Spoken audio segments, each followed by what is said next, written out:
For the people എന്ന ചിത്രത്തിലെ ഗാനവുമായാണ് സാംസോണി ഇന്ന് ടോപ്പ്. പാടിയതൊക്കെ നന്നായിരുന്നു. റാപ്പില് സെന്റൻസ് പറയുന്നുണ്ടല്ലോ, അതെന്താണ്? Every time I wanna see my girl. ആ ഒരു ഫ്രീക്ക് ഔട്ട് മൂഡ് ഇവിടെയും കൊണ്ടുവന്നു. ജാസി ഗിഫ്റ്റിന്റെ സംഗീതത്തിൽ ജാസി ഗിഫ്റ്റ് തന്നെ ആലപിച്ച ഗാനമാണ് താരം മനോഹരം. സീസൺ 6 ആദ്യമായിട്ടാണ് റാപ്പ് റാപ്പ് വരുന്നത്. ഞാൻ ആദ്യമായിട്ടാണ് ഇങ്ങനത്തെ ഒരു പാട്ടെടുത്ത് പാടുന്നത്. അപ്പൊ അതിന്റെ ഒരു എക്സൈറ്റ്മെന്റ് ഉണ്ടായിരുന്നു. കൂട്ടുകുടുംബം എന്ന ചിത്രത്തിൽ ബി വസന്ത ആലപിച്ച ഗാനവുമായാണ് ദ്യുതിക്കുട്ടി ഇന്ന് ടോപ്പ് സിംഗർ. സെക്കൻഡ് സ്റ്റാൻഡേർഡ് പഠിക്കുന്ന മോള് എന്ത് രസമായിട്ടാ പാടുന്നത്.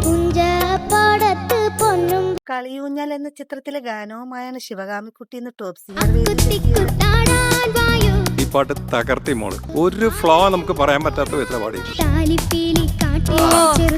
ഇളയരാജയുടെ സംഗീതത്തിൽ കെ.എസ്. ചിത്ര ആലപിച്ച ഗാനമാണ് താരം മനോഹരമായി. കാറ്റ് കണ്ണീർ തുടയ്ക്കാറുണ്ടോ എന്ന് പാടിയത്.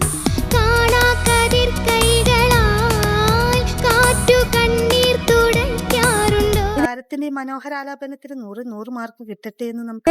എങ്ങനെ പാടുന്നേ? പഠിച്ചുകൊണ്ട് മാത്രം ഇങ്ങനെ പാടാൻ പറ്റുമെന്ന് എനിക്ക് തോന്നുന്നില്ല പൊന്നെ. താരങ്ങളുടെ മനോഹരാലാപനങ്ങളും മനോഹര പ്രകടനങ്ങളും കാണാൻ വോക്കൽ ക്ലാരിറ്റി ഭയങ്കരമായിട്ട് കൂടിയിട്ടുണ്ട് കേട്ടോ.